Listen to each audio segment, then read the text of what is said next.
Comic books are an important contributing factor in many cases of juvenile. Up in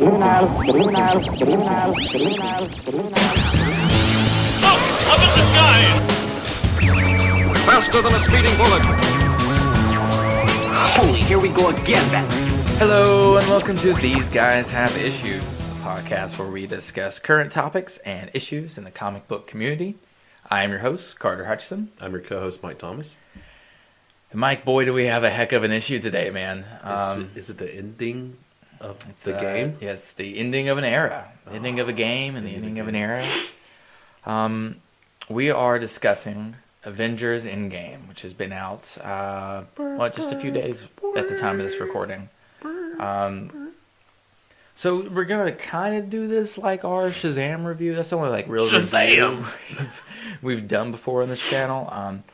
I don't want to stick as much to actual story beats that we did in Shazam, because if you're listening to this, I'm assuming You've seen it again. you've seen it. It's already made 1.2 Billion. Which I read an article. $1 billion. I read an article before I came here that they actually got their numbers wrong and they made more, but they haven't released them yet. So, wow, that's embarrassing and so it's kind of funny because that budget hilarious. was like 400 mil.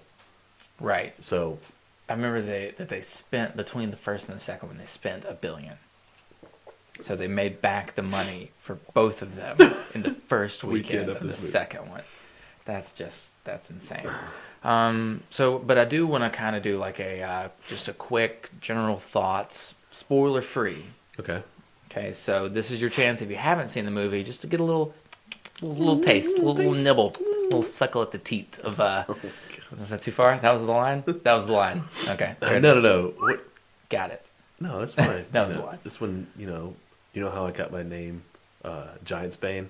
Oh, jeez. That's why I'm so strong. That's why it's strong. Oh, clearly it's working for somebody. Okay, so yeah, just general spoiler-free thoughts here. What do you think of Avengers Endgame? I thought it was amazing, and I thought it was a great way to close out the past 10 years. Totally. We are not even in Phase 4. We're still in Phase 3. Right. There's only one movie left in Phase 3. And they haven't announced anything of Phase 4, right? They haven't. You just know that there's going to be a Guardians 3 and possibly a Thor 4 and a Black Panther 2. Thor 4. Thor 4. That's hard to say. I don't know if we'll see Thor in his... this might go into a little spoiler territory, so we'll talk about that. So basically, I want to, at the very end, once we go through the middle section here, I want to talk about what we think is next, maybe for the Marvel Cinematic Universe. But yeah, overall, just amazing. Like, just what a feat of writing, and just these Russo brothers, man, coming from TV and Arrested Development, I think really made them like cut their teeth on like kind of serialized and group ensemble stuff. Yeah. And then, they break onto the scene with Winter Soldier. Which is arguably the best Marvel movie. Totally. I mean, Winter Soldier, Civil War, and then the 2 Infinity War movies, like, that's a heck of a resume. Exactly.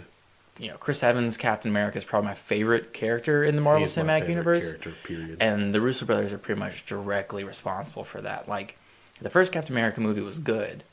It just, it was exactly what it needed to be, and it set up the character. But it wasn't anything like, it didn't like knock my socks off or something. You know what I mean? Winter Soldier is not, I will go to my grave saying Winter Soldier is not a superhero film or comic movie. It's a spy thriller. Yeah, totally. That's exactly what it is. And actually watching Winter Soldier and then going back and watching the first Avenger makes me appreciate the first Avenger so much more. Yeah, it's good. It's totally different. But I mean, it's what it needed to be again. But yeah, I mean, really, like, the Russo brothers are responsible for my love of that character now. This movie is very much a nice farewell to... some things. Yeah, to the Avengers as the team that we've known them from the first Joss Whedon movie. Yeah. There's the main 6, right? It's the main 6. And they kind of all get their own... This movie is kind of about them again. This movie is kind of like getting the band back together for like one last hurrah. Big ride, right? It just it it hit every mark for me, man. It was a very few complaints. Yeah. And yeah, it was in the same way that the first Avengers movie to me was like just, it starts and it's just nonstop thrill ride until it's over. I felt that way with Endgame. Whereas like rewatching Infinity War is kind of darker in moments, you know? I don't know, man. Like I feel and Endgame had some dark moments. Oh my too. gosh, way dark moments. Yes. I was like, Disney, they're really fine with keeping Deadpool around for a long time. Yeah, they're gonna do some of the stuff. They'll be all right. They'll be all right. That's really as much as I want to get into it with non-spoiler. Trying to stay spoiler free. Yeah, I mean, there's not really much you can say. I mean, it's a great. You read every review out there that's non-spoiler. Totally. It was great. It's encompassed everything. Just go see the movie. Okay. So this here ends the spoiler-free section of These Guys Have Issues Avengers Endgame discussion. So if you have not seen the movie, stop now, go see it, come back and listen to the rest. Yeah, pause your podcast. So while you're doing that, here's a quick message from our Patreon. All of Grassroots Comics is funded through our Patreon, patreon.com/grassrootscomics. For as little as $1 a month, you can become part of the Grassroots Comics community, which includes many perks, such as having your name mentioned in this segment of every episode of the podcast, the ability to suggest topics of discussion for shows like These Guys Have Issues, access to the private Grassroots Comics subreddit where members can continue discussions started on the podcast or start their own, behind-the-scenes access to the GRC studio, and early access to digitally released comics and Classic Cartoon Rewind. So it is the goal of all of us here at Grassroots Comics Productions that one day the Patreon is strong enough where we are able to produce the stories, artwork, and stop-motion animation shorts pitched and selected by the Grassroots Comics community. But the only way that becomes possible is with a strong Patreon. So if you feel that the entertainment value you receive from this podcast is at least worth 25 cents, then please become a Patreon contributor today, and with our powers combined, we can have all of our stories heard. All right, now let's get on with the rest of the show. Okay, and we're back. Again, going forward, spoilers aplenty, and there are... Plenty. There are so plenty to spoil. Spoilers aplenty and plenty to spoil. Okay, so thank you. Again, this movie it would be ridiculous for me to just kind of sit here and tell you what happens in the movie, right? If you're listening to this, I hope you've already seen it. So what I really want to do is talk about the main 6 Avengers from the first movie that kind of get their send-off in this one. And I think once we start with one character, that will like dovetail into some other characters. Yeah. And just kind of make sure everybody got their moment. However, the first character I want to start with is not from that original 6, but I think it's important to start with him because the 5-year time jump, we kind of got this through that character's eyes, and that's Scott Lang. Okay, yeah, Ant-Man. How ballsy of a move was it to kill Thanos in the first 10, 15 minutes? On the edge of my seat and just watch it. I used the stones to destroy the stones. Oh, you're useless now. Yeah. I was like, wait, what? What's this movie going to be about? Yeah, Thor aimed for the head that time, for sure. What's this movie going to be about? I like, too, how Captain Marvel's just like, let's just go kill him. Yeah. Yeah. Let's do it. So after that kind of empty victory, right? Like they killed him, but it didn't bring back anyone, that they love, and the stones were thought gone at that point. The movie then time jumps 5 years in the future, which I didn't know that was coming. Did you? Had you heard any? No clue. I purposely stayed away from any spoilers or anything or any rumors. I actually texted you that I had part of the movie spoiled, like just in general, and it wasn't something that I necessarily thought was going to be true. Anytime I see spoilers, I always say it's not proven until it's on the screen. Yeah, sure. And so the only thing that really was out of that context of the spoiling thing was the time travel aspect of it, not the time leap. Well, I think we kind of always knew that they would have to do some kind of timey-wimey fix. You either get the Infinity Gauntlet and bring everybody back, or you get the Reality Stone. I heard that theory, tossed around a bunch. And we'll talk in a minute about how they about this movie's version of time travel. It's Yeah, because it's very complicated. It's different. Well, they kind of cover their ass with it. You notice how they were just like, time travel's really complicated. You're not going to understand it. Don't worry about it. That's not how time travel works in this movie. This is how it works. But still, though, I mean, you're going off you're just going off of just movie genre stuff. Which again, I love that they're like, what? So it's not like Back to the Future, Hot Tub Time Machine, Terminator, and just the way they just list all these time travel movies is hilarious. The funny thing is, though, I had it actually explained perfect to me. What it was comparing it to the Dragon Ball Z saga, where Trunks goes back in time to warn them about the androids. Goes back to his timelines. Nothing's changed. Right. So we're talking tangent timelines here. So are we talking alternate universes, or are we talking about every time you go back in time, it makes another dimension? Right. So a splinter. Yeah. A wrinkle in time, if you will. Disney, don't sue us for that. Nah, we're telling people to go see their movie. Not like they need us to tell them to go see their movie. They made 1.6 million. Right. But I thought the way that how Ant-Man at the end of Ant-Man and the Wasp gets sucked into the van, and you really didn't know what was kind of happening with him until he comes out of the van 5 years later in that impound area. What did you think too of the rat being the thing that frees? It's kind of funny because he's a rat himself, getting into things and getting into tight spaces and causing mischief. Right. So I didn't make that connection. What it reminded me of was first of all, how incredibly lucky is it that a rat would right do that. And that it happened exactly at this time. You know what I mean? Yeah. But maybe that's one of the things that Doctor Strange was seeing in the 14 billion different times. He didn't spoil the movie either. Exactly. Be like Doctor Strange. Be like Doctor Strange. Except not right now because we're spoiling the movie. Right. No, but what it reminded me of is it's one of those moments in a movie where oh, thank goodness this one amazingly lucky thing happened that solved this future problem.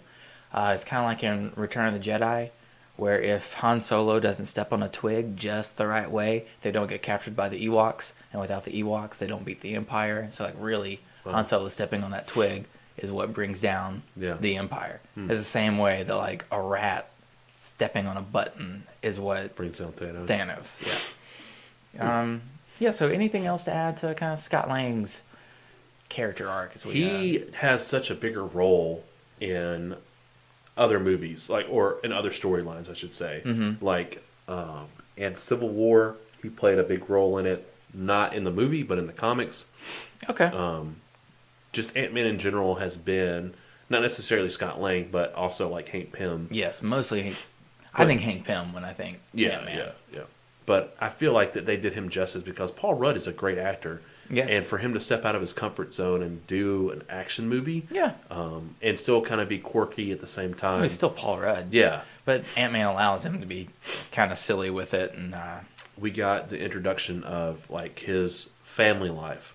Wasp is back, his daughter's aged. Right. And we kind of got, teasers of that with some of the promotion stuff that they were talking about. How his movie's focused on his family. Yeah. So it's nice to see him come back to that. True. He's one of the only people that really got some of his family.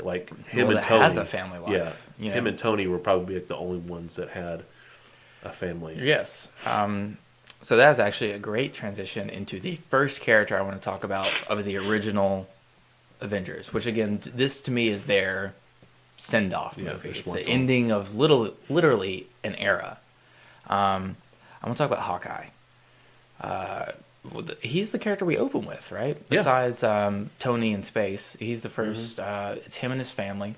That's what they're doing first. Right, and they're doing a cookout, and you see he's showing his daughter how to shoot an arrow, and it'll go back to him, and then they shoot an arrow, and then it'll go to the picnic, and then he turns around and his daughter's gone, and then you look back at the picnic table and you see the little bit of the dust stuff going off, and the audience knows, of course, at that point what's going on, and I don't know about you, but my stomach just dropped at that point. And it's funny because it's funny that they showed that first, because it's the end of Ant-Man and Wasp is the same time that Thanos snaps, and that is happening at the same time. Right. So it all lines up. all lines It's up. crazy. It's crazy. So obviously, Clint's family, which by the way, I didn't really care about his family much before this. When they're introduced in Age of Ultron, it felt pretty forced to me, and it felt like a really Joss Whedon trying to nail down a really humanistic aspect of a character. When does Hawkeye die in the comics? No idea. Because there's a scene where he is going to protect his family, and his family ends up dying along with him. In this one panel, I can't remember what book it is though, and I know it has to do something with all the Avengers tied into it. It's not just one shot Hawkeye. Right. It's because I've heard great things about the solo Hawkeye book, where it's just kind of him in his everyday life. I'll admit that I haven't read it, so it's on my list. But basically, after his family disappears, he kind of goes rogue and becomes this character called Ronin, and it's going around really just Merkin. Yeah, he's kind of a bow and arrow Punisher. Yeah, pretty much. Yeah, he's killing people, but it's usually with bow and arrow and swords and stuff. So he has fully embraced his dark side. Nice. Yeah. Jinx. Boy, my 8-year-old explained to me how Jinx is played now in elementary school. It's crazy. It's completely off. Do you still owe sodas when you tie? No. There's some Jinx blackout thing, and then the person can't move until you say their name 3 times. That's not even the same. No. It's not even the same game, bro. Okay, so yeah, basically all the Avengers have kind of, the ones that are on Earth still, no, really all of them have embraced a dark side, except for maybe Tony. Tony has carved out a little slice of happiness in all the shittiness that's happened since the snap and the 5-year gap. Yeah. But the other ones seem pretty hopeless, especially, and here's a nice trend, unless do you have anything else to add to Hawkeye? Nah, because his just persona, he lost his family. He wants to get it back. This was my, he almost stole the movie to me, though. Especially when he has the gauntlet at first, and then I think his character kind of takes a back seat once the gauntlet gets handed off, and then there's that relay scene. Yeah. But man, up until then, it might as well have been the Clint Barton story. Pretty much. Yeah. And I was okay with it. That was the weirdest thing to me. We forget that He's Jeremy Renner... my least favorite part of these movies so far. And that's not really a slight on Jeremy Renner. It's just that there's Hawkeye next to all these incredibly interesting characters. And you're just this guy is an Academy Award-winning actor. Right. And he is not playing the leading role. No, but you think about that line he had in... it's either the first Avengers or Ultron, where he's we're fighting aliens or something like this, and I've got a bow. What am I do with bows and arrows? And you're a what chick am I with guns. doing here? This doesn't make sense. Right. Yeah. Anything else? No, he was almost my favorite part of the movie. He goes after people because he doesn't feel that, not necessarily bad guys. He doesn't feel like they should be alive when his family's dead. Yeah, that's a dangerous outlook. But he's not the only one that's kind of given up on hope. Transitioning now to the next one of the original Avengers characters I want to talk about, Black Widow. When we first see her, she's eating how depressing was it to watch fucking Black Widow eat a peanut butter and jelly sandwich in the Avengers mansion? By herself. Dude, I felt like there should be cats and stuff around and knocked over litter boxes and stuff. And, beer bottles everywhere. All right, she's hoarding or something in the Avengers mansion. First of all, Scarlett Johansson is always excellent as Black Widow. Her big moment, of course, was the Soul Gem. How did that? God, man, that ripped my soul. Yeah, literally. There was. I saw it Thursday night. That's why I always see movies like this on Thursday nights. There was a girl behind me. I have to. I have to see it before everybody else sees it. Right. I can't. I saw it at 6:15, so it was the first Now, show. we'll tell you this. My wife and I were planning on watching it Sunday, and then Friday morning rolls around, and in my head I'm like, oh, shit. Episode 3 of Game of Thrones is Sunday night, and I don't know if I can handle... You're literally going to die. Both of those in the same day. So then we booked it to go out Friday and see it. But I'm glad we did to avoid any kind of spoilers. Yeah. It just sucked because they had that big fight scene at the very end when you had all the women and the MCU kind of just stand up, and Black Widow is not there. You're very correct. And it just kind of broke my heart because she was the first. I didn't even think of that. She's the first really super. Right. The first female superhero in the Marvel Cinematic Universe. Just in general. No. We didn't have Wonder Woman yet, bro. I mean, there's the Wonder Woman live action series. Not a movie though. I'm just saying, not a movie. Like, what about Sue Storm? Sue Storm? Count? I guess you could count her. Okay. And Jean Grey, yeah, you can do it, sorry. But I mean, like in this modern take, she's just a girl that doesn't even have any superpowers. Yeah. She is just an agent of S.H.I.E.L.D., and she shows up, and everybody falls in love with her. Yeah. How can you blame them? Scarlett Johansson. Oh, yeah, I mean... You ever seen Lost in Translation? I have. One of my favorites. Have you ever seen her? She's not even in the movie. Have you ever seen it? What? Yeah, you never seen her? Oh, yes. Yeah. I thought you literally... Sorry. No, personal pronouns, bro. Yeah, right? Sorry. Her, period. The movie. Her, the movie, right. Yeah, she's not even in the movie. Yeah, I think Scarlett Johansson. And her, a lot. she's just voicing over. Yeah. And it's beautiful. It's a great performance. It's beautiful. It's a sad movie. Of course, Joaquin Phoenix is pretty awesome as himself, too. Gosh, yes. Our future Joker there.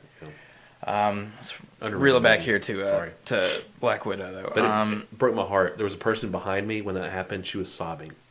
Yeah. Like, she was just bawling. And I wanted to cry, too. Yeah. But I just knew that at some point, somebody else is going to die. Right. And it's going to just be like, I need to have tears for that moment. Yeah, I kind of felt like similar to episode 3 of Game of Thrones this past week was just the whole time just waiting for the axe to fall anytime any character's on screen, like, they're going to die.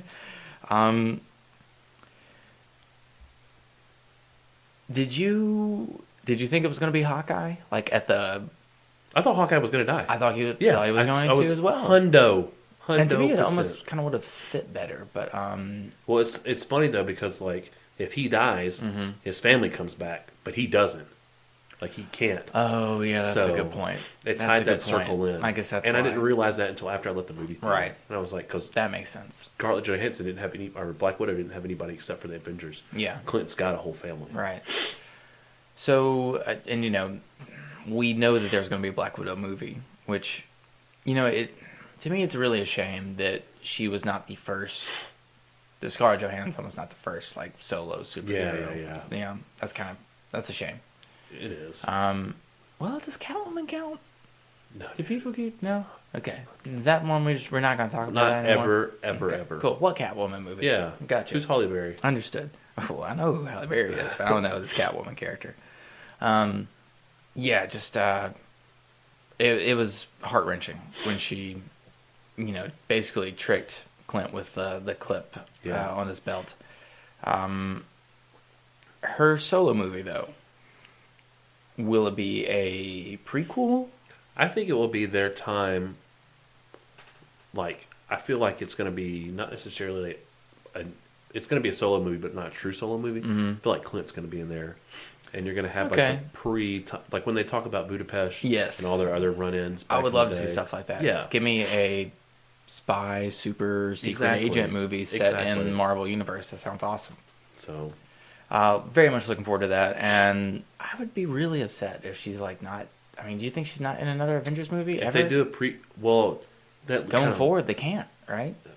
They can. They can. We'll talk about that. Fucking time! This version of time travel. They can. All right. No, you're right. Yeah, it's Superman flying around the sun. It's not that bad. It's not that. It is a conceivable. He doesn't fly around the sun. He flies around the Earth. It is a conceivable. Yeah, you're right. Which is even. Come at me. Just even dumber.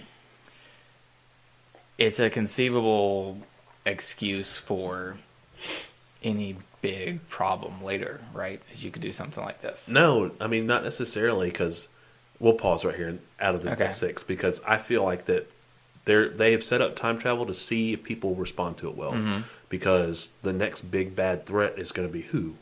Like we know Adam Warlock's coming, but I mean since they've introduced time travel in this big overarching arc for the past 10 years that led up to this point.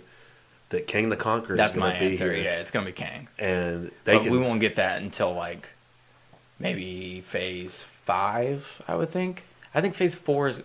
Well, let's shelve this a little bit to the discussion at the end. It's spicy. Okay, the next one of the main Avenger characters I want to talk about, and this might actually be a short discussion, Hulk. Yeah, I mean, because it was kind of a letdown. He's always a letdown. I mean, Professor Hulk is really cool. Oh, yeah, I loved him. They didn't spend enough time. That's the Peter David run, man. That's my jam. They didn't spend enough time building that up. Like, you have a terrible... This is one of the bad things I had about the movie. It's not like one thing that I will harp on it forever. Right. The power scaling was way off than what it was compared to the previous movies. You love your power scales. I have to have it consistent, man, because like Professor Hulk to me seems like he should be in charge of the Rage, but he's not. And even when he's not in charge of the Rage, I think he's more powerful. I love that moment though, where they're like, "You sure you don't want to kind of like smash some stuff?" Like, and he's like, just really half-heartedly. Yeah. Like...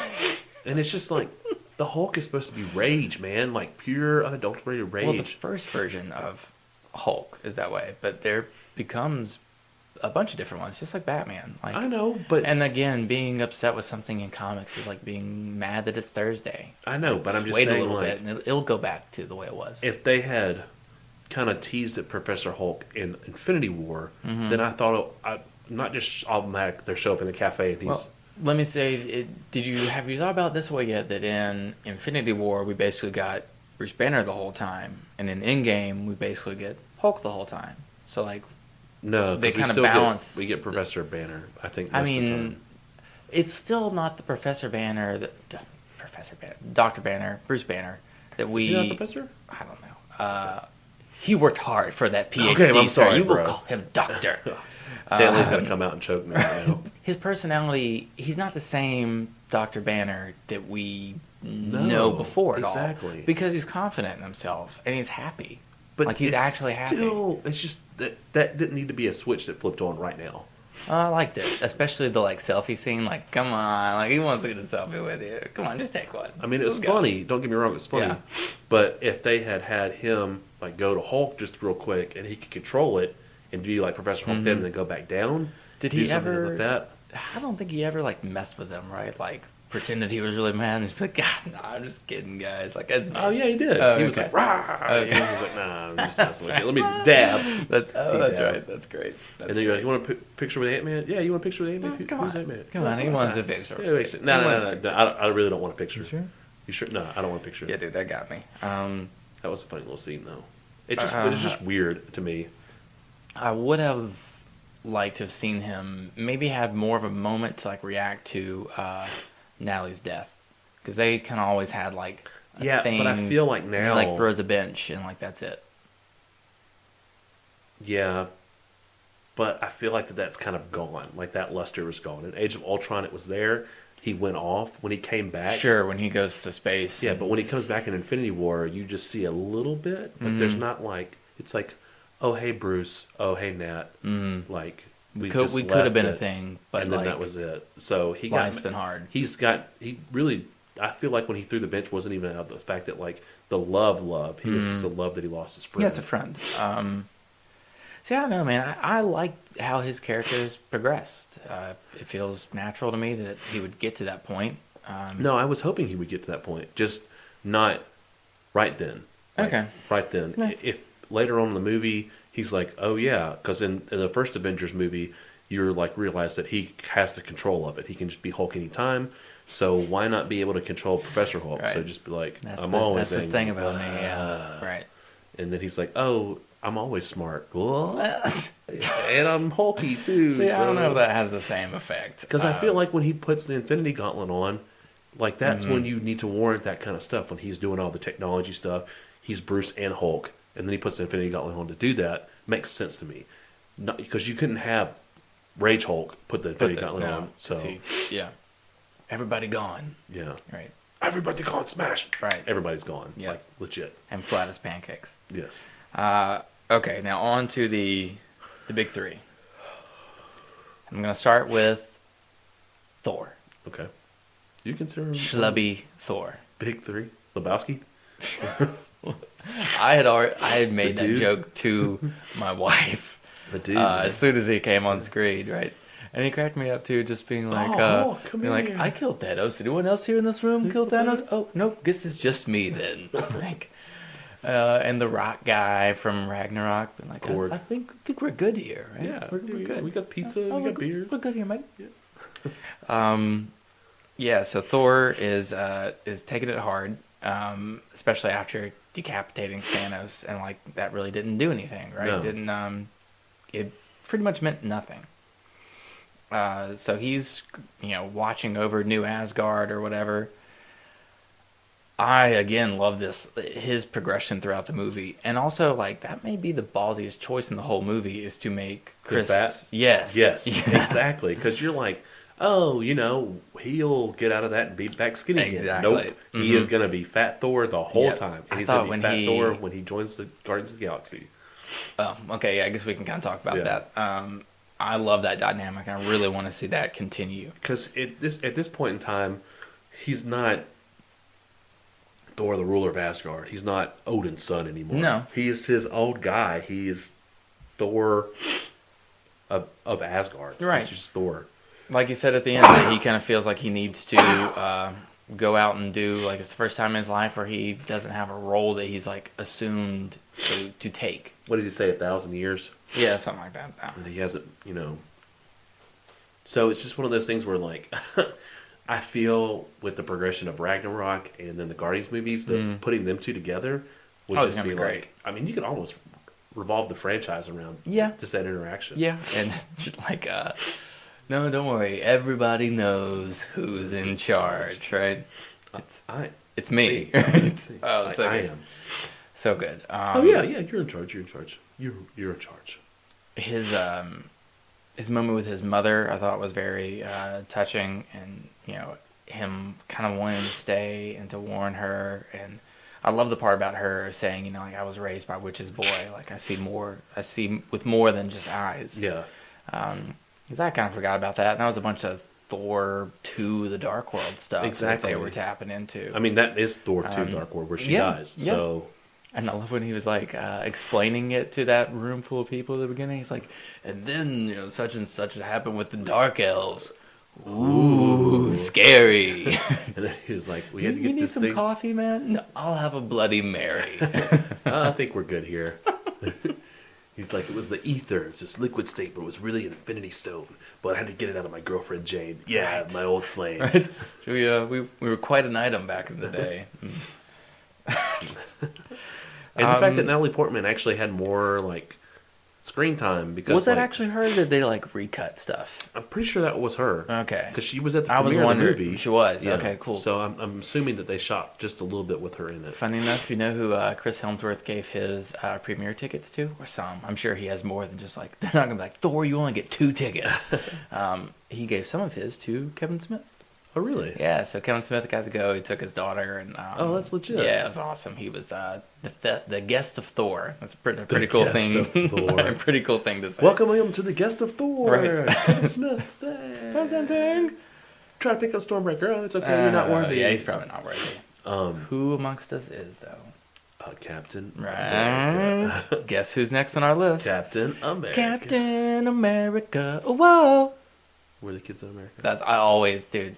That song since day one of walking into the first Avengers. Captain America. Whoa. It should be his theme song. Dude, Cap has more moments throughout this whole movie than anybody else. It's in the same way that you could almost say like a lot of this movie is a Clint Barton Hawkeye movie. This is a Steve Rogers gets his life. Yes, yeah, movie. Yeah, kind of like It's a Wonderful Life, Pretty starring much. Steve Rogers. Yes, it really is. But man, like to me, the whole time I was like, if anyone's gonna die, like I thought it was either gonna major spoiler. I thought it was either gonna have to be Tony or Cap. Same. And every time Cap would get in a situation where he didn't look like it was gonna be. Man, when he's fighting literally Thanos, just him against that entire army. When he stands and the up, shield is broken. I don't know if you remember, but he'd already gotten a knife through his thigh. Yeah, it was. So he got the knife through his thigh. He's got a laceration like 15 inches long. He's on beat his to hell and back. He stands up and he just straps that broken shield up again. I'm like, but man, that's that character though. Like I know he can do this all day. right? Exactly. And it's just sitting there. I'm like, man, he's really gonna die. Yeah. And then, hey, Cap, on your left. Oh, so great, so great. And again, like, it's all the Russo brothers. It's kind of Russo brothers calling back to themselves, like they're being meta about their own material. But just, man, what a great moment. And you know, he gets a really good moment with like the that is America's ass. Yes. You know. Well, so he gets so many cool like just little snippets of like just comic book lore and just like callbacks to himself. When he shows up with the staff and he's like, Cap's like, I found Loki. Yeah. And he's like, dude, I'm you. And then they start fighting, and then his compass drops out, and he's like, how did you get this? Yeah. And then he gets it, and then he just stabs him with the boop. Sleep time. Sleep time. But the coolest part, though. Oh, dude, this is my favorite part of the whole movie. I know exactly what you're about to say. Call back to Winter Soldier where he steps in the elevator. That scene, like, made the Russo brothers. Exactly. So I thought they were... When you see him heading towards it, and it's all the same guys, you're like, are we going to try to, like, one-up that scene? Yeah. Because good fucking luck with that. And they did. In the most, like, oh, you think we're going to do that? Yeah. No, we're not going to do that. But the funny thing about it was when he walked in there, and there's like, I got a call from whatever, and Jasper Simple was like, what are you talking about? Right. He wasn't buying it. He's like, no, it's cool. And then I was like, he's not about to do it. Like, I literally... Yeah. I knew he was going to say it, but I didn't know. Yeah. So when he goes, Hell Hydra, they're just like, that did not work. And then, ding, he's got the staff and walks out. Did you, like, vocally react to that in the theater? Yes. Me too. I was the only one in my theater that did. I was like, oh my God, he did it. Well, not only is it a great callback to the Russo brothers' own movie with the elevator fight scene, that you know that controversy? Yeah, he said it. Right, yes, in the comics. In the comics. People lost their minds. Yeah, because then the next episode, he's in a Hydra costume, and he's been a Hydra sleeper agent for S.H.I.E.L.D. for the whole time. Right. The whole time. Not just, like, brainwashed recently. Fucking comic book, so that's not exactly what happened by the end. Yeah. But it was people's just reaction to that when it was going on was insanity. And again, that's like I say that being mad about something in comics is like being mad it's Thursday. Yeah. Just wait a little bit and it'll be Friday again. Exactly.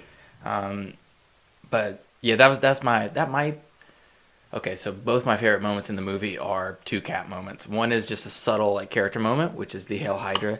The other is just the most like kick-ass, like geek-gasm action moment. Cap is worthy and picks up the hammer.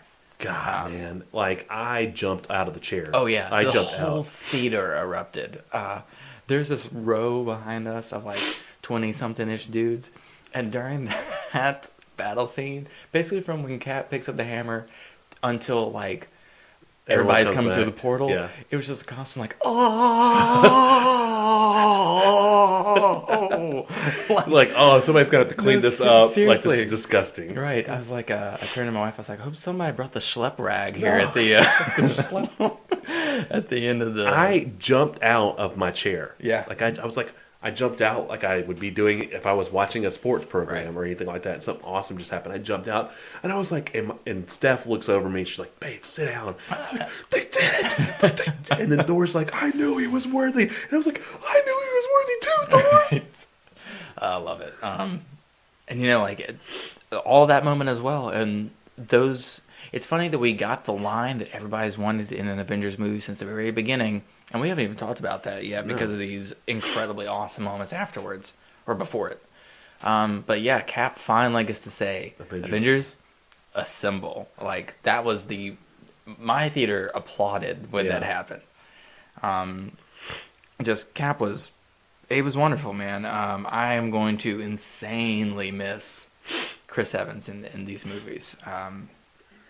Made me care about that character that I didn't... Yeah, passed him off. No, exactly.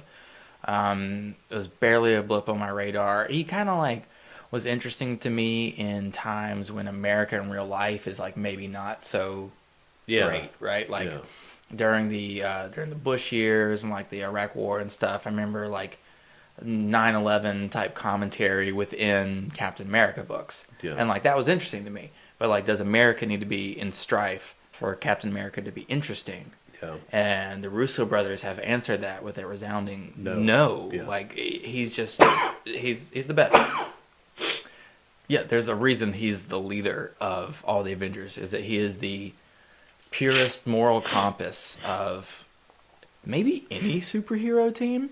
Yeah, because I mean, like, you would arguably say that Batman leads the Justice League. Sure, but he doesn't have the moral compass. No, of course not. Are you kidding me? Right, and even Superman, I don't know if... It's almost, they project Steve as an incorruptible person. Yes, he is. And Superman is not. And Batman is this corruptible person. Sure.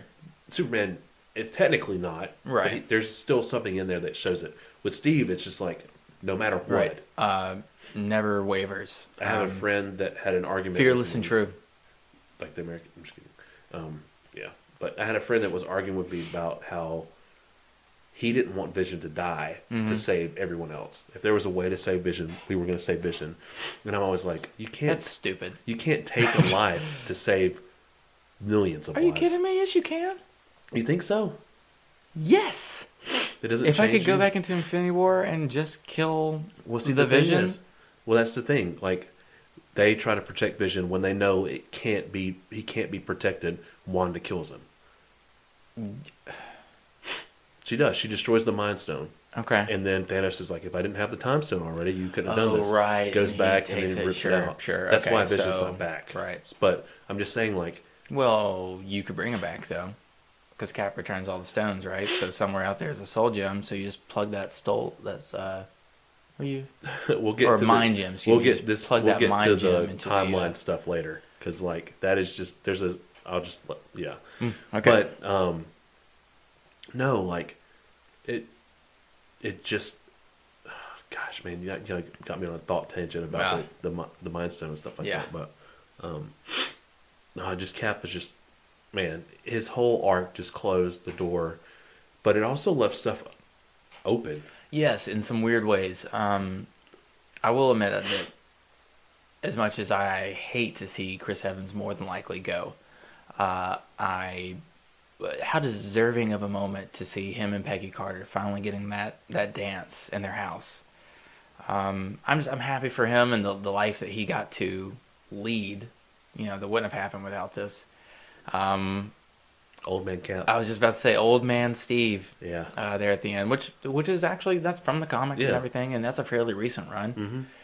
And I believe that was at the time when they were first introducing Old Man Logan. No, Sam Wilson as Captain America. He decides to pass on the mantle, and at this point in the comics, what did you think of that? Did you think it was going to go to Bucky, no, or I thought it was going to, because they're being very relevant in the times in the comics. Yes. In this particular aspect, and I was like, it makes sense to give it to him. I thought they might do like one movie with Bucky, and Bucky realizes that he's not. Yeah, I could see that. Fit for it, and then gives it up. But I feel like the nod to let Falcon go first, in the movie, was a nod to like. No, that's Bucky being like. He knew that Steve was going to go back and do all this stuff, and so there's no way that I need to be Captain America. No, the movie version of Bucky is too far gone by this point, I think, to be a moral compass. It's just like what Steve says. He's like, you're a good man, Sam. I'm like, that's really all it is. You're a good man, Theon. Yeah. Yeah, we got a few of those this week, right? Yeah. A few good men this weekend. A few good men. Yeah. Just a few. Rip. Let's see. There's got to be something else for Cap, right? Do you have anything else? There's 2 Caps out there. Okay, yeah. Well, when we get to the end, we'll talk about future implications here. Okay. And now, of course, the grand poobah of the Avengers, especially come this movie. Tony Stark. May he rest in peace. Iron Man.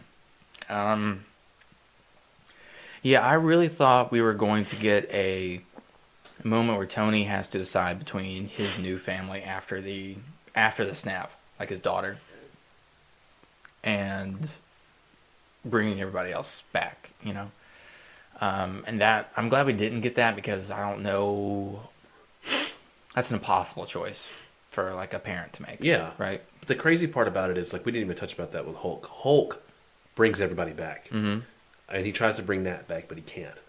And so Tony having the gauntlet and his snap is ending everything. Like Thanos is not even existent anymore. Right. Like the idea of Thanos is gone. Awesome. So he made the sacrifice play, which is a callback to Avengers 1 when you're right. When Cap is like, "You're not the man that will lay down the line and jump on the trigger," or something like that. And he's like, "No, I'd cut the line." He's like, always looking for a way out, right, Tony? The wire. The wire, right. Yeah. That is a great callback, because speaking of which character I feel like you had to know somebody wasn't going to make it out of this movie. Of course. 100% alive, and it was either Cap or Tony. Like, Agreed. those are the big two that you... Agreed. And, looking back, should have known it was going to be Iron Man, because it was his movie that started everything. And so then this is the ending of that first era of heroes. And you have to end it with Tony making the ultimate sacrifice, right? But that being said, my thoughts on it being Captain America was going to be a callback to that scene in the first Avenger, when he doesn't even have the super soldier serum in him yet, and they're at the base, and Tommy Lee Jones, those are grenades. Yeah, and Cap throws himself on it. I thought we were going to get some kind of callback to that, right? But no, just I love too the tiny moments with Iron Man and Pepper. Again, there are a few characters in this movie that I didn't really care about them before coming into it. Like Hawkeye. Yeah, I really didn't like Pepper in the movies coming into this. I could see that. I'm not huge on Gwyneth Paltrow either, so like that just kind of is a double whammy. But I really came around to Pepper in this I feel movie. like Iron Man 3 did her an injustice. When Iron Man 3 did everybody an injustice. When 1 and 2 were somewhat okay for her. Yes, but she's still kind of like, you done with this yet? Like, you're done with this kind of midlife crisis? Like, it's time for you to pack this up and, come back and run your company. You don't need this. Right. Yeah. Proof that Tony Stark has a heart.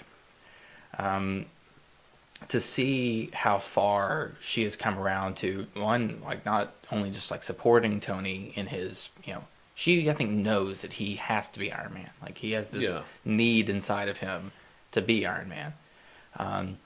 To always being, she came from being like the naysayer in the first few movies to now flying around in her own armor and stuff. Rescuing Tony, being rescued. Yeah. She was great. Yeah. She was great. Let's see. When Tony gets back from space and he bitches Captain America out, what do you think of that scene? I was like, Tony, what are you doing? I was like, your anger is really misplaced here, man. Because he doesn't. That's the thing, though. Like, that kind of stems off of what happened in Civil War. Like, no, true. Those wounds have not been healed between the two of those characters. And even in Infinity War, we saw that because Tony was like, I can do this by myself. When Tony has no clue about what's going on Earth.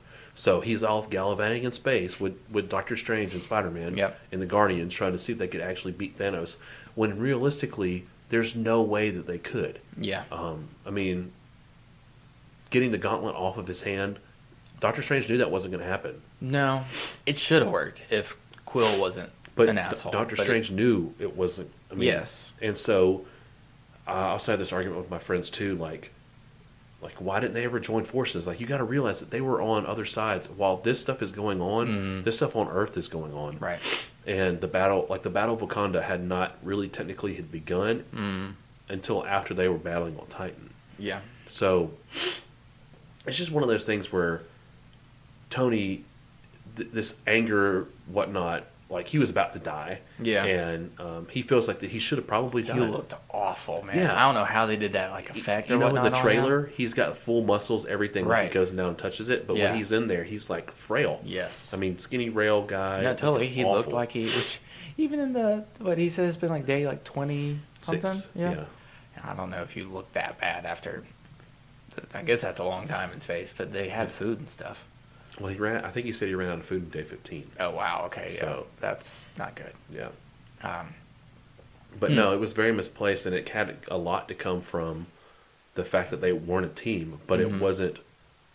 True, because Avengers aren't really a thing. Like, Civil War is basically the band breaking up. But it's not, because Steve says, if you ever need us, we're here for you, Tony. We're your family. Yes. And sometimes families need to go on breaks. Like, I need to go away from my sister. I need to get away from my parents. Right. You know, you as an individual. I was rewatching Spider-Man Homecoming some today. Yeah. And I love that gym teacher showing the video of Captain America and being like, you know, I'm pretty sure this guy's a war criminal, but I have to show you this video. All right, let's go.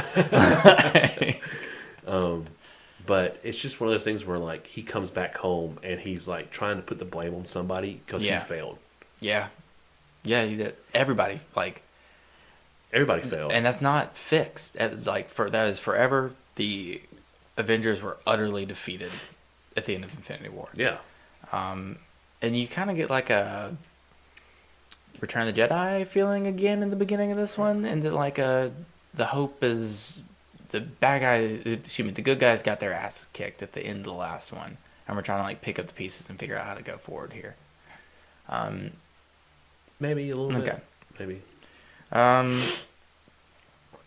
I will hate not seeing Robert Downey Jr. as Iron Man going forward. I still think there's going to be some way where they can get him back in the MCU. Agreed. Which that's a great segue. But we haven't even talked about Tony's snap. Oh, okay, yeah. Because there was speculation that he was going to make an Infinity Gauntlet, which to me, the Infinity Gauntlet that Thanos uses was forged from a dying star, but yet Tony Stark's pretty much we can call this his bleeding edge armor. Sure, he built it in a cave with a pile of box of scraps. Yeah. Tony Stark built this in a cave. Box of scraps. Another tie back in for the dude. Yeah. Isn't that kind of funny that he called the guy Big Lebowski, but the Big Lebowski was his first villain? Yes, exactly. But there's this fan theory out there that Tony always has something wrong with his right arm. Like, he always has a problem with his right arm. Mm-hmm. Like in Civil War, he's got a sling on.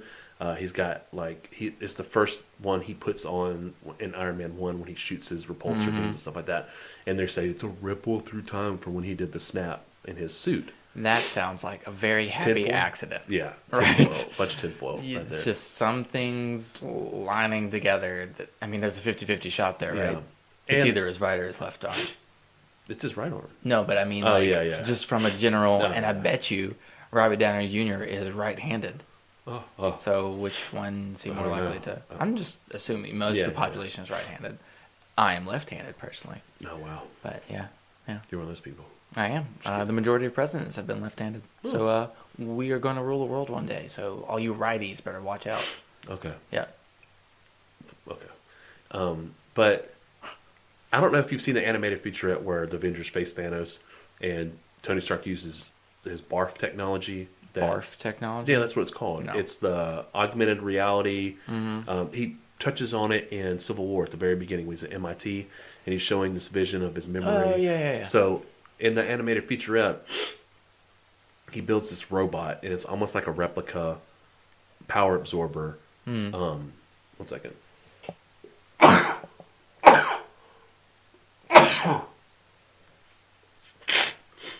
It's almost his replica power absorber where he actually tricks Thanos into using each Infinity Stone separately so the BARF technology can replicate the Infinity Stone. So technically make his own Infinity Gauntlet. Whoa. And so, to see in the big screen where Thanos is got the Infinity Gauntlet in his hand, but he doesn't use every single stone. He only uses one stone. He used the Power Stone against Thor. And I'm like, okay, when is this going to happen? Because I knew at some point Tony was going to get the glove. Mm-hmm. Like, it was leading up to that point with everybody taking the glove. He grabs the glove from Thanos. He puts it on, and you can already see it's affecting him because he's not strong enough. Right. He's not. He's just immortal. I mean, you saw what it did to the Hulk. Yeah. And so you knew that something bad was going to happen when he snapped. The one thing that I was thinking about the whole time is, like, how strong is his suit and how strong is he reading the energy signatures from the Infinity Stones? Okay. Because, everyone's picking up the gauntlet. I saw this on, I think it was WatchMojo.com, where they're like, when Peter's swinging through the air, one of the Infinity Stones doesn't touch him and doesn't cause him to react anywhere. Because if anyone touches an Infinity Stone, it has some sort of reaction to it. Yeah. Especially the Power Stone. Nobody touches it. Hawkeye didn't touch it. Right. Black Panther didn't touch it. Nobody touched it. And then now, since it's on Tony, I'm wondering if his suit is making readings of the stones. Because when they go back in time when they go put the stones back in time, they're in this case. So how does Cap take them out of the case and put them in their specific area? I mean, does he have some sort of glove? Is he worthy enough to grab the stones and not? I don't think that's anything to do with that. I think that might just be like a coincidence. Plot hole. Yeah. I mean, it's not a big one. It's not like a screamer one or anything like that. But we see him look at Doctor Strange, and Doctor Strange is like, "This is the one. This is the one." Right, and Tony's just like, Tony knows what he has to do at that point. Exactly. Yeah. So. Okay. Yeah, I'm very sad to see him go, but again, like I think I was trying to mention this when we started talking about Pepper Potts. I love how Tony Stark just walks into a room and is like, "Well, I figured it out. What's that, honey? Time travel. Yeah. I figured it out. Just as simple as like, oh hey, did you call about the haircut appointment tomorrow? Did you get that scheduled? Yeah, sure, darling. Yeah, is tomorrow trash day? Tomorrow's trash day. Yeah. You should go ahead and put the trash out. Oh, by the way, soft time travel this afternoon. It's so funny because he's like, put it in this shape. I don't think it'll work. Right. And he's just like chewing on something, not expecting it. It's like, 100%. That's classic Tony Stark, though. Just, dicking around in the lab. Paint a hot rod. There you go.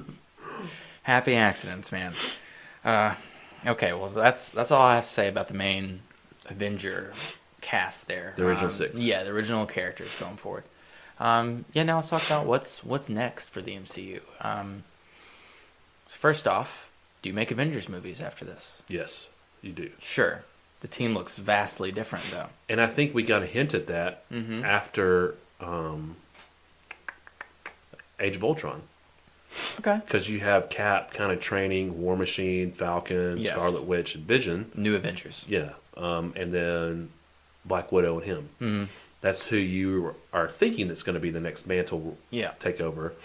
And you don't see them back until Infinity War, and they're two separate groups at that point, plus the Guardians of the Galaxy. So my thought process is, with Natasha gone, Clint probably doesn't want to get back into this. Clint, I think, has seen enough death, and I think he's out. I think at this point you get standalone films before you get another one.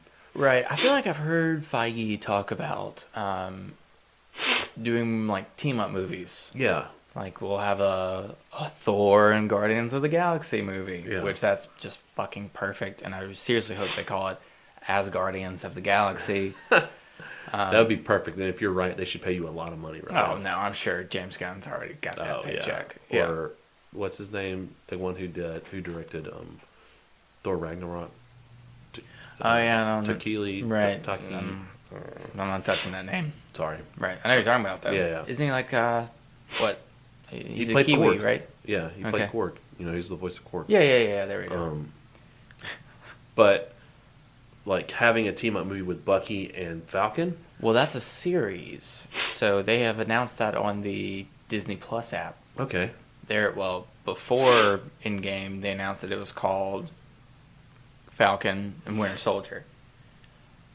Bet you there's some tweaking with that title now that Falcon is Captain America. Soldier. So is it Captain America Falcon and Winter Soldier? Or, whatnot? I'm glad that... Because at first when I saw that, it was kind of like, all right, so Cap's going to die in Endgame, right? Yeah. And then the series is going to be about the two of them, like, fighting over the shield. And I'm glad they were not getting that. Yeah. That Bucky's already like, I'm good. Do you think that government still trusts, like, they would probably trust Sam, but they probably wouldn't trust... I feel like that... trust Bucky. I feel like that the series would have to have War Machine in it. Because War Machine is technically still working for the U.S. government. Yeah. And Falcon is not, neither is Bucky, and so it's kind of like, we're giving you a second chance. Like, the Sokovia Accords are no more... well, but it's not like Steve never went outside the realm of, the law. Yeah, but he was outlawed for it. Like, right. He was he's going to do what is right, no matter whether it's, like, politically convenient. But I feel like since the snapping happened. The snapping happened, and it was actually called the decimation in the movie. Okay. The decimation happened, and all this stuff ends in I like the the air. snapping better. Yeah, I figured you'd like that. A bunch of beatniks. Everybody does. But I feel like that he kind of brings them back into the fold. Like, we're still not giving you 100% range yet, but we're going to have War Machine lead you on missions and stuff like that. They're not necessarily working for the U.S. government. They're working for not S.H.I.E.L.D. either. It's got to be some conglomerate. Hydra? Not Hydra. Hydra's done. Like the Future Foundation? Yeah, there you go. Wouldn't that be nice? That would be nice, actually. Right? Yeah. Wow. Or the House for Gifted Children. I'm so excited to see that as like a possibility. Either one of those, to get some Reed Richards stuff. Or, exactly. Some Professor Xavier. Imagine if you get the Illuminati. Yeah. That would be insane. It would be. Not? It would be. So I think it's going to take maybe 3 or 4 years, though, until we get anything from the Fox properties in the actual MCU. Yeah. And I'm pretty sure Feige has said as such that, this has to get ironed out, and we have to figure out how to fold these characters in. And I think especially mutants present a problem in that have mutants just like always been a thing? Well, see, this is the best thing that they could do, because I honestly Professor X shielding people's minds. No. Mutants? Okay. Serenity's backstory. Serenity. Yeah, he's like god-like power. He's like Marvel's Superman. Oh, okay. Yeah. You mean Sentry? Yeah, sorry, Sentry. Okay, Sentry. Yes, Sentry. I do know Sentry. But he was a superhero. It's mind wiped, and everyone's like, "Yeah, you are a superhero." Right. So I feel like they could introduce that at some point, maybe. Sure. And that would explain mutants, because in the past movies, Quicksilver and Scarlet Witch were miracles. Yes. Unexplained miracles. Well, that's just a bullshit word for I know, for mutant. Right, it is, because they couldn't use the word. They couldn't say it. Exactly. Right. But now they could the M use word. it. And with them going out into like the galaxy area, Guardians of the Galaxy, getting the Celestials with the Eternals, because that's going to be a movie that comes out. Totally. You have the opportunity to introduce Hyperion. You have the opportunity to introduce other Celestials. Big, spacey, cosmic. Galactus. Right. Well, Silver Surfer. Yes. Silver Surfer. Silver Surface. This is a nice Silver Surface you right, got there. Right. Just get that spray cleaner for your Silver Surface. Oh, yeah, that's nice. And some other aspects of like the cosmic realm. Mm-hmm. So you bring that in, and then you tie into the fact that like, not to mention Captain Marvel flying around out there too. Yeah, exactly. Yeah. And introducing other planets. Like we could go back and see the Kree. We could go back and see the Skrulls if they want to do a secret war. I hope there's not too much going back. Like that's one thing I do like about the Marvel Cinematic Universe is that it's like pretty much always forward. Yeah, right? No, it's not necessarily going back. It's just like if they want to do a Secret Wars, they could do a Secret Wars. Now I think that might be odds-on favorite for the next big crossover movie. What if Tony, who snapped, was a Skrull? No. No, that's the same as my buddy that had that theory that the Arya Stark we had known was the waif for like seasons. Oh wow! You're right. After this past episode, I was like, "You still holding to that theory, bro?" Yeah. But there's other ways they can do it. They can actually, and this is probably the biggest one that I have a problem with at the very end of the movie, because after walking out of the movie theater and just kind of digesting it in the car ride home, I was like, "There's 2 Caps. There's a Capsicle." Yeah, so that's an interesting problem. Is that there's a frozen Captain America out there somewhere? So I mean, I guess it doesn't really explain this. Of like, when exactly did Steve go back to? Well, he had to go back to the 1970s. He had to put the Tesseract in that area where the Pym particles were, because that's where they took it from. Right. So he goes back to the 1970s. Cap's not found yet, because Cap doesn't get found until like a 2000s, like a week before the events of Avengers, right? The first Avengers. So you have all this time. He goes back to then to return the stone, and then he just meets Peggy. He's like, "Hey." Well, I think he went back for Peggy. No, I know he. That no, time. I'm just saying like. And I took that scene of them dancing as in the 50s, or even in the 70s. But you have to remember, He goes back to the 1970s to get the stone. I swear he went back to the 40s. It's the 70s. I bet you that. No. It looks the cars were 50s. When Tony is talking to Cap after they messed up with the Tesseract and Loki went away with it, Again, we're going to table that discussion here for a second. Exactly. But he's like, they were in the same room at the same time. They were in the same building. He's talking about the 1970s. He's like, you remember where it was? And he said, yes. So, like, this is back in New Jersey. This is after the events of World War II. This is the 70s. So you have to remember that it does a weird transition of time to where Agent Carter was probably in, her, not even in her 20s yet when the events of Cap happened. Of the first Avengers, right? Yeah. No, I bet you she's in her 20s. Well, then she's in her 20s. She's older. Yeah. And then she's in her 50s? Yeah. In 1970? See, that's why I don't think he went back to the 70s. But he had to. Did he go back to the 70s and then go back even further? Maybe. Depends on, I guess how many, Pym particles he had left. Right. But that also begs the question of, Chris Evans has said that he wants to direct movies. Yes. And we knew that his contract was up after this one. But he said, in many, many different interviews, is saying, I love the character. I love playing him. Yes. I want to direct. If there is any story to tell, I will still play that character. I'm interested in coming back for it. And I definitely think we're going to see him at some point. You could do, I'm sure he would come back for a cameo in a few years or something. I don't think you'll have a straight up, him doing the lead in a Captain America movie again. I think he could. I think he could. I don't think he will. I think he will. I would take that bet. He's in his 30s right now. And so I just feel that in 5 or 6 years, I think that 5 has to be at least, I'm not going to say 10, but I say in 5 or 6, he's back. He's back in the MCU. Chris Evans is. Because it'll give him a chance to rework a contract, do the films that he want to do, direct. Imagine him directing a couple of episodes of Winter Soldier and Falcon. Oh, that'd be great. That'd be great. Especially if he's directing a movie, though, that takes so long. All of your time, and that's the only project you're working on for years. Yeah. So we're talking one project between 1 or 2. Sure. If he gets it out of his system and is like, hey, because the only thing that he had a problem with the MCU sign up was that it was for 9 films. Right. So now that he's done this role, he could be like renegotiating. Hey, I'll do a movie here, then I'll do a movie here. As long as I would love to be wrong. I would love to be wrong. I just don't see it. I think it's going to happen. But I hope I'm wrong. Yeah. I would love to see a world where we have a young Cap and an old Cap at the same time. Oh, okay. Maybe.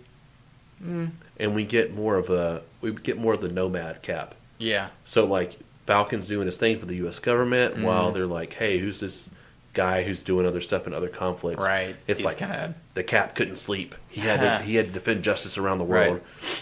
And then it's almost Winter Soldier-esque where you've got Bucky and Falcon doing something, and then all of a sudden they're stopped Steve Rogers, and it's Chris that would be Evans, great. And you're like, what the heck? Right. You don't know it's Chris. You don't know it's Chris Evans the entire time. He's got a mask. His hair's worn differently or something. It's like got that. to be Bucky. Yeah. That recognizes him. Yeah. Like I said, I would love to be wrong.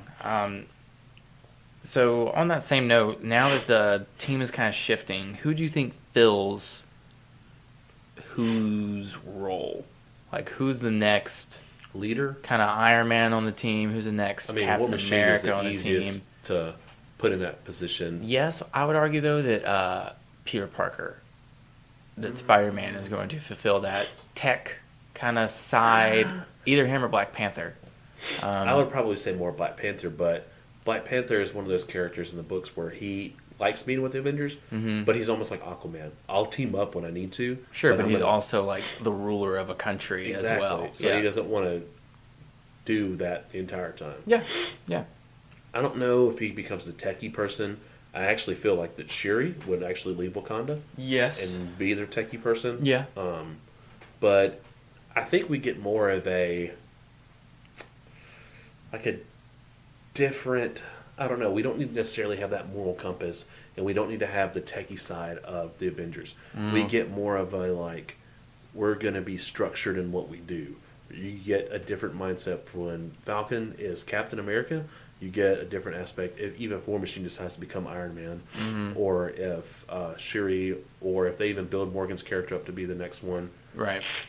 Because Tom Holland hasn't signed on to do anything else after the Far next, From Home. Really? After Far From Home? Yeah.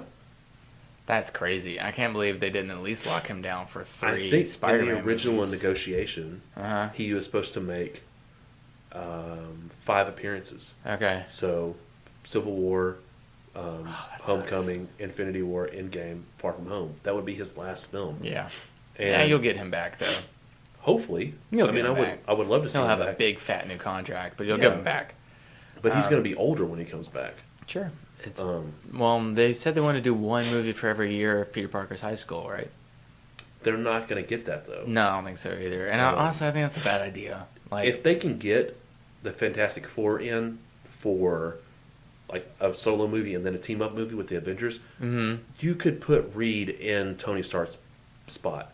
You could even put Hank Pym in there and just have the Avengers run by Anthony Mackie and biggest Falcon. brains in the Yeah. So yeah. I will kind of agree with you that I don't think there's a ready replacement for Cap. There's not one for Tony, and I feel like that this next set of Avengers is going to struggle with the aspect of their team philosophy. Sure. I think Doctor Strange is going to have a bigger role. I think Captain Marvel is the go-to, the clear favorite to be the next Cap.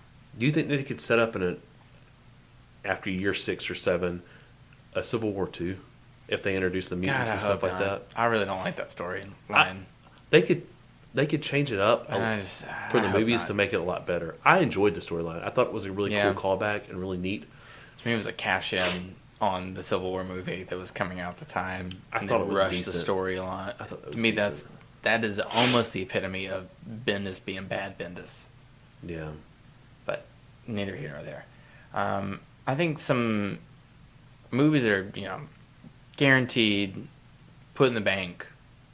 Black Panther 2 is happening, for sure. Probably a Doctor Strange 2. Yeah, Captain Marvel. Yeah, we'll get another Captain Marvel movie. Were you disappointed how little she was in the film? Not really. And that, again, I think this movie is it's the send-off to the original gang, right? And, like, the more time you spend away from that, it lessens that impact. I got you. I found this out this past week, but when we were seeing Brie Larson as Captain Marvel in Avengers Endgame, that was actually the first time that she was ever played, in anything. Yeah, as I know. Captain Marvel. Because they filmed Infinity War and Endgame back to back, and that was before they even had the thought of doing. No, they had a thought, but I mean, like, they didn't even start filming. Kevin Feige said he's on a board he's just in like, some room. Brie Larson, Captain Marvel, do it. Yeah, so I thought she was about right. That they, when you're making that movie, when she hasn't had the solo movie yet, I'm sure you don't want to, like, step on any toes of what they're gonna do in the movie. And have you heard all this, like, Brie Larson hate from, like, the Avengers, like the cast? Oh, the other cast members. Yeah, you haven't heard about that? Like, they not get along with her or something? Apparently, like in Jimmy Kimmel, Jeremy Renner kind of roasts her a little bit, and some other people make fun of her, and then she backs off to it. I mean, it's like witty good-natured ribbing. Yeah, like she's the pledge coming in for a new but it's still pledge class. There's still some aspects of like it's got to cringe a little bit. Yeah, but I mean, I hope that's not the case. Yeah, because I want everybody to be friends. Can't we be happy? But no, I would be very surprised if she is not a central piece moving forward. You're probably right that the Sony involvement with Spider-Man might make that. They need to get over that shit for one thing. Well, I think with their full acquisition of it, they will. Yeah, like they'll be like, "Hey, you don't have any rights to this anymore. We bought it, so we can do whatever we want to with it." They just have to get everything else finalized before. Yeah. That. So that's why I think after Far From Home, we probably won't see Tom Holland as Spider-Man for at least 2 years. Maybe. Yeah, so Phase 4 should just be kind of like a reorganizing of the house, right? And then you go on into Phase 5 with building up to some massive team-up movie again, like Kang the Conqueror or Galactus. I still feel like, though, with Phase 4, they can submit something there. Like, we've already have Adam Warlock. We know Adam Warlock's going to be there at some point. But nothing to the size of Thanos. Infinity War. No. They'll, like, you can have the Guardians, as Guardians of the Galaxy, fight Adam Warlock. Yeah. And not have anything going on Earth. No, that's true. But then you could have the Skrull invasion of Earth and be like, hey, we need you to come back. Mm-hmm. And then that's when, like, they have, like, kind of a semi-team up, but Adam Warlock's still there in the background. Like, that's the bigger threat, the looming threat, kind of like that is. So events that they could do going forward. Again, Civil War, I think, is at the top of my list. I've heard a lot of people say House of M, and Huey is a big, our producer, and sometimes co-host, co-host, is a big House of M fan. So I wanted to say this to him tonight, but unfortunately Huey couldn't be here with us. I think that is the least likely. Oh, of course. Of the because it's another snap. Yeah, right. Scarlet Witch turns everything. Exactly. It's her being like, "There's no mutants," and then all the mutants are gone, and then the story is about them trying to get that back. Yeah. All right. We've seen that, and it's called Infinity War and Endgame. Yeah. So I think that's least likely. I would really like a Secret Wars. That just makes sense to me. Like the champions, and the battle of good and evil on this planet, and you just kind of get to pull everybody into it, and then maybe actually get to do the symbiote in like the right way. Yeah. And Peter can come back with the symbiote, and you can do some Venom stuff. And, that would be neat. Mm-hmm. That would be neat. Anything else to add to anything in your crystal ball for the Avengers future, the MCU future? I was going to say, back to what we were talking about with the time travel stuff. So we didn't even talk about that there's a Loki with a Tesseract running around. And I feel like that's what the series is going to be about. It is. So I've seen the description of the series as like Loki going through time. So that sounds about right to me. Yeah. And I feel like, being the god of mischief, he can turn things. Oh, wonderful. To where that if King the Conqueror came back, or if King the Conqueror was the next big villain, that you could even have storylines where you bring Robert Downey Jr. back into the fold. Yeah. And that's where I feel like they can do that. They can. No, they've opened this time travel aspect. Can of worms. And so it shocked me for a second. I guess the biggest example is like Gamora. Yeah. That like Gamora dies, right?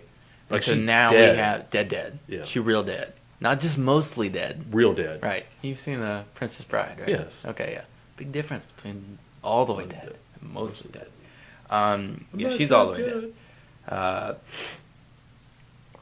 But now that we have 2012 Gamora that doesn't have this relationship with Quill either. And it's hinted that Guardians of the Galaxy 3 is going to be about Gamora. Okay. Because it's like their team dynamic that sounds trying about to get right. this new Gamora to function well, because Nebula is part of that. Yes. But the thing I was going to say is, if we look at the movie, and when Steve goes back and takes back the Mind Stone, does Vision actually get made? Maybe not in that timeline. In that tangent timeline, there may not be a Vision. Which isn't there going to be? Isn't that something for the Vision Disney Scarlet Plus? Witch. Yeah. So how the hell does that happen? Do they do the events after Civil War that they have together? No, maybe. They just alternate dimension it. Maybe they could do the Disney Plus aspect of House of M, because they're not introducing the mutants yet on the cinematic scale. Because I feel like the Disney Plus app is not gonna. It's gonna be run by Jeff Loeb, and it's gonna be. Actually, I'm not sure about that. You don't think so? I don't know. I haven't seen what they're like. Who's the showrunner on these or whatnot? But I would be surprised if Marvel put the X-Men forward in the app instead of like on. I think it would be an interesting way to introduce them easier.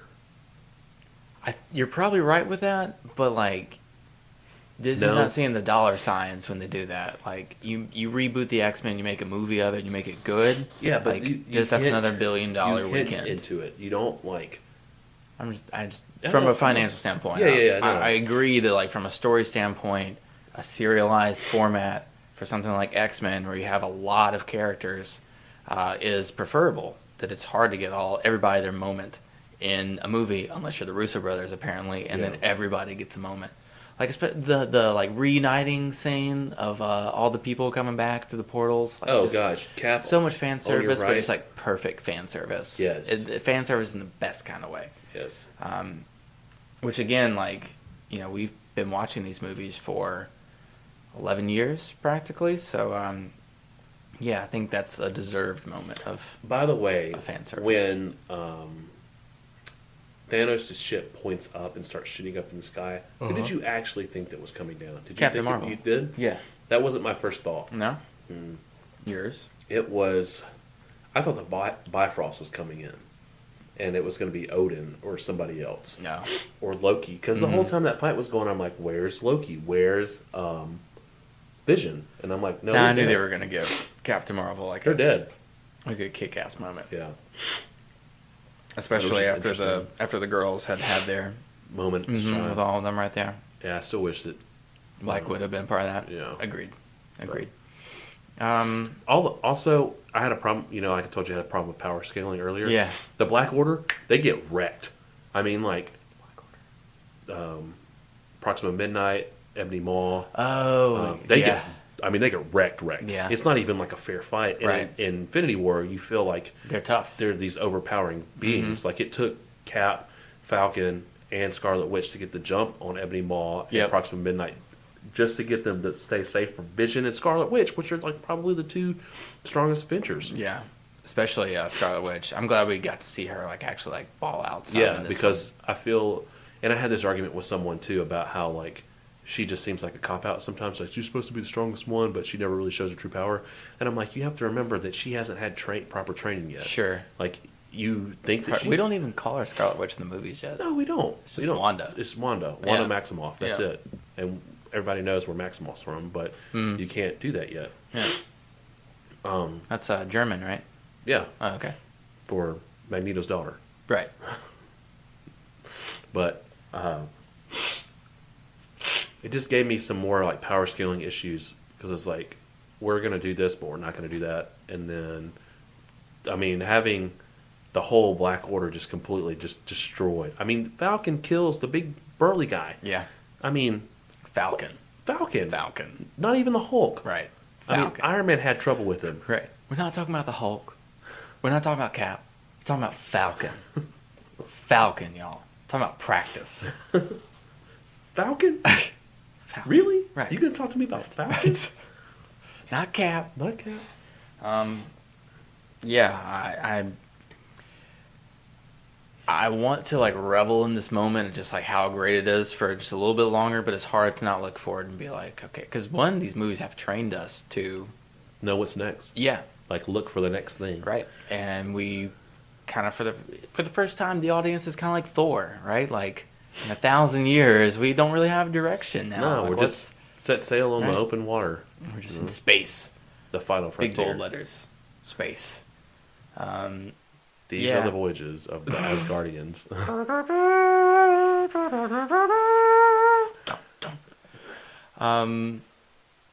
To boldly go where no man has gone before. Boy. Reel this back in. Yeah, I'm excited to see where it goes from here, and I don't think they could have done a better job than what the Russo brothers laid out, and it's a shame that they're done with Marvel movies, and I can't wait to see what they do going forward. Yeah, did you see the trailer for Chadwick Boseman's crime thriller? No. You weren't paying attention to trailers because it was in that movie. I don't think so.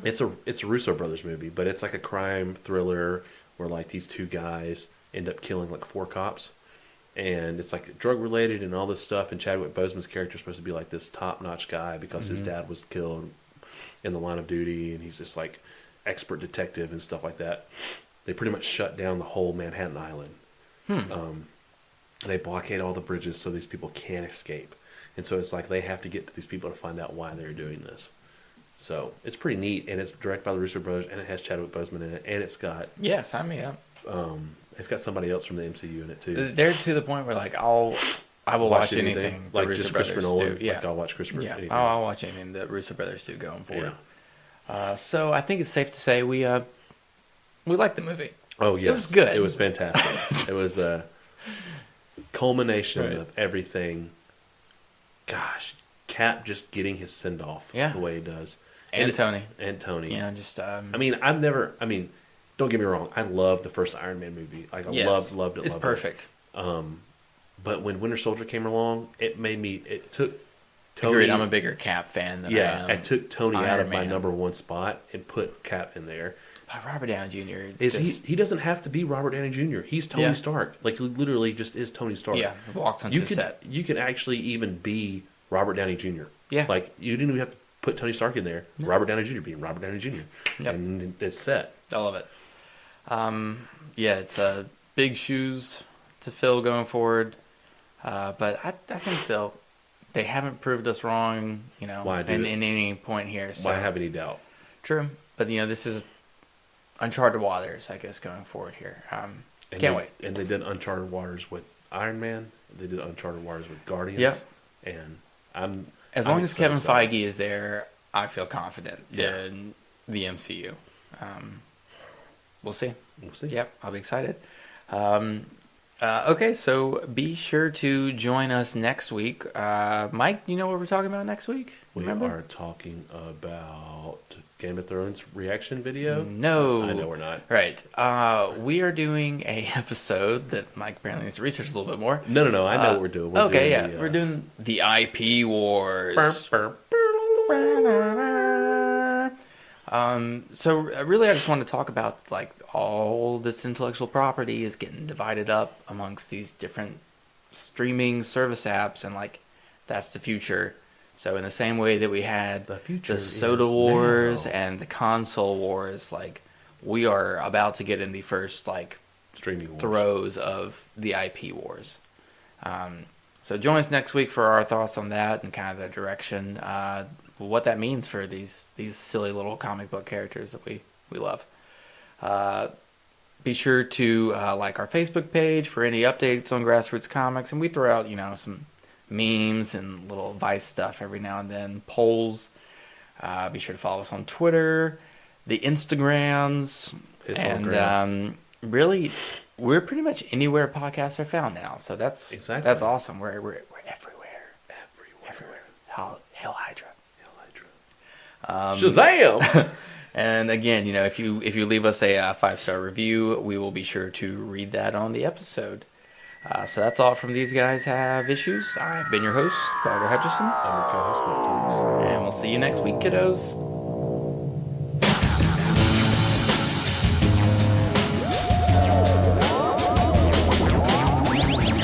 This has been a Grassroots Comics production. Da da da! So what's your story?